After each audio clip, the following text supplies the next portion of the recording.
Hi, sis. Hi, Hi, everyone. welcome to lesson 28. Sis will be reading. Here we go. Thank you. Yes. Lesson 28. Above all else, I want to see things differently. Today, we are really giving specific application to the idea for yesterday. In these practice periods, you will be making a series of definite commitments. The question of whether you will keep them in the future is not our concern here. If you're willing at least to make them now, you have started on the way to keeping them, and we are still at the beginning. You may wonder why it is important to say, for example, above all else, I want to see this table differently. In itself, it is not important at all. Yet, what is by itself? And what does in itself mean? You see a lot of separate things about all. You either see or not. That's a statement and a half. Yes. You either see or not, right? When you have seen one thing differently, you will see all things differently. The light you will see in any one of them is the same light you will see in them all. How profound is that, right? Yes. So I don't know whether it'd be worthwhile to stop here and just maybe reiterate that the reason for that is that we're making a willing choice to see, not from the ego thought system, which we have mistakenly valued for so long, but we're making a willing choice to really look through or to see from the light in our mind, which is vision, not human sight, right? Right. So we're going to see things in light because we're looking from the light in our mind. Yeah. That's a good point, because again, the laws of projection, right? What we have in our mind is what we are looking out upon. And so when the light dawns in our mind, which means our mind is healed and we're thinking and seeing with the mind of God, then we will see with the light, by the light, and the light is what we will see. Which, conversely, the ego thought system is darkness. We're seeing in shadows. The Bible says we look through a dark glass darkly. Jesus says when you look through the ego in the body's eyes, you're seeing things that have never been. You're hearing sounds that have never been made. So it's complete darkness, and we're trying to make sense out of the darkness. So there's something real to see beyond what the ego's eyes are representing. That's the importance of these, that there is something to see, and do we want to see it? Yeah, that's the willingness that he's asking for here. Above all else, I want to see this table differently, whatever it might be. Thank you, sis. So I'll keep reading, huh? Yes, please. When you say, above all else, I want to see this table differently, you are making a commitment to withdraw your preconceived ideas about the table and open your mind to what it is and what it is for. So you are not defining it, the table, in past terms. You're asking what it is rather than telling it what it is. You are not binding its meaning to your tiny experience of tables, nor are you limiting its purpose to your little personal thoughts, right? Can I just feel to share this right now, is that the way we look upon the world is we're looking through the ego thought system, and it is a closed circuit system of darkness. Right. Doesn't let light in because it is darkness, right? Yes. So, what we do here in the world is everything we think we see, including the people that we have relationships with and we see, we're seeing through this closed circuit ego paradigm, if you want to call it that. And we're seeing, so this paradigm's in our mind, right? Right. So it's our deeply unconscious belief in sin, guilt, and fear, which we talked about, especially in, I think it was lesson 26, which we've just done recently. We talked about how we believe deeply, unconsciously, that we are sin, and we're fearful. Sorry, we're guilty, and then we're fearful because we expect attack. That's what fear is, the fear that of retribution, of condemnation, because we do believe we're guilty and therefore deserving of punishment, right? Yes. So what we see when we perceive that we're being unfairly treated by other people or things outside of us, what we're actually seeing is we're seeing the ego's projection of what it believes we deserve, which is not true.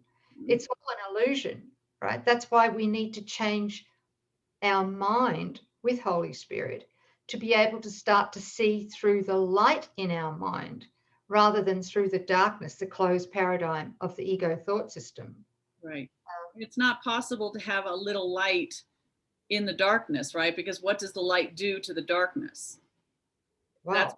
That's why it's one or the other. You can't have some ego seeing and Christ vision. Either the light is present, which annihilates the darkness, like when you turn the light switch on in a room. It seems like, Yeah. well, if you turn a light switch on in a very dark room and it's a brilliant light, there's nothing in that room.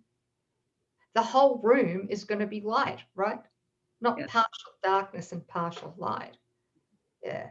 Thanks, sis. Yeah, thank you. Yeah. So, I mean, you can see already at this lesson 28 how the Holy Spirit is wanting us to give him our Permission to flip our thought system from darkness to light. This is really starting to take root now in these lessons, which is wonderful. Yeah. So where am I up to? I don't know. Paragraph 4. Thank God you've got your radar's on. Thanks, sis. Sometimes. So you will not question what you have already defined. So we think we know what everything is, and we think we know what everything is for based on the past. And the purpose of these exercises is to ask questions and receive the answers. In saying, above all else, I want to see this table differently, you are committing yourself to seeing. And he's talking about vision, not just the ego's seeing. It is not an exclusive commitment. It is a commitment that applies to the table just as much as to anything else, neither more nor less. You could, in fact, gain vision from just that table if you would withdraw all your own ideas from it and look upon it with a completely open mind. Wow. Isn't that amazing? Yes. Wow. Everything offers us full salvation if we're willing to withdraw our preconceived judgments and opinions, past education, our experience with whatever it is that we're looking at, to know there is a way to see this in the light. I don't know what that is, but I'm willing to be shown by dropping everything I think that I know. That's the humility and the surrender. And I, above all else, I'm committed. I want to see this differently. Holy Spirit, reveal to me what's really here. How exciting. And, you know, there's so much peace in that. Yeah, right. What a relief. Yes. You know, and especially when we're duped into believing social media and you know, and the news, what's going on, all the disasters, seeming disasters that the ego is projecting out there. When we're able to look upon them with the Holy Spirit in our mind, he can actually divinely repurpose what we're seeing through light with a capital L. Yeah. Oh, I'm just being right. Well, at the end, I'd like to maybe share, if it feels right, about something that had occurred. Go ahead. Okay. I just want to say this right now too, is that the ego thought system, I said it's a closed circuit system of darkness, is unteachable. It refuses to be taught by anything of the light. It just locks it right out. I need to say that. So that's why it actively resists the light. It does. It was designed not to let light in, which is why we need to be committed and wholly singular in our desire. Even if we don't understand it, it's still working its miracles. Yes. Yeah.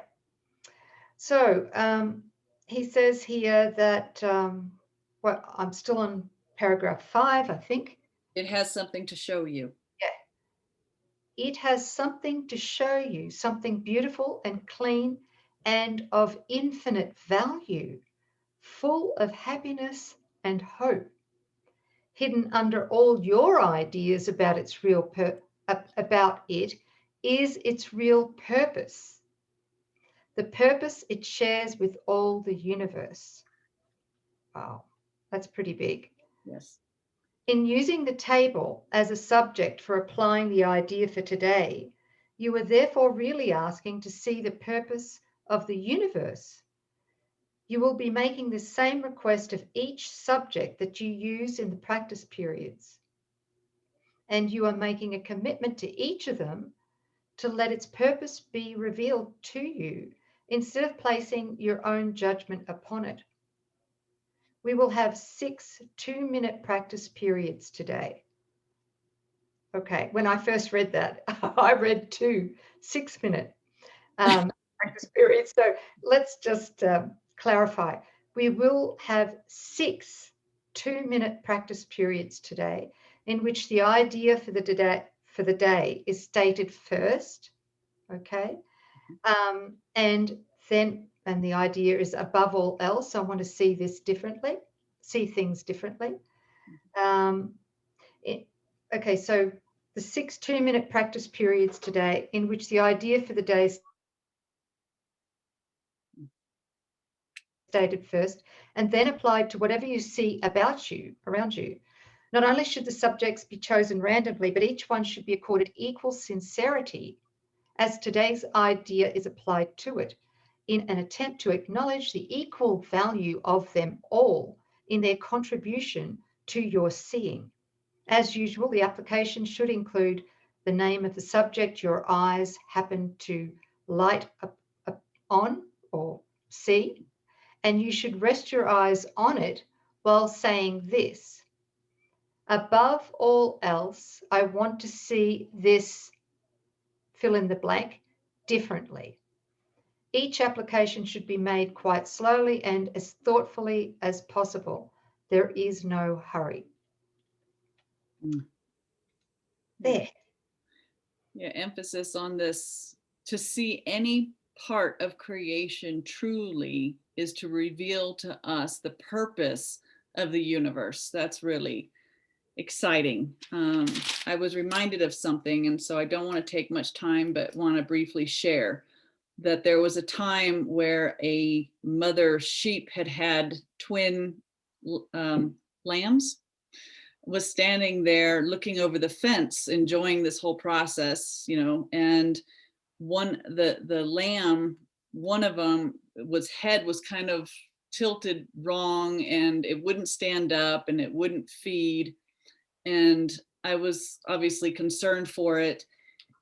And I was sort of feeling low at that moment for other reasons. And at that moment, I just was poured out. I had nothing in me to give, but I knew that what I was looking upon wasn't God's will. And so I knew that there was another way to see it. So I was emptied of self. I saw something that I knew wasn't true, and that was the prayer to Father, show me what's really going on here. What are you seeing and knowing behind this? And in a moment, the whole scene became lighter, brighter. Colors were crisp.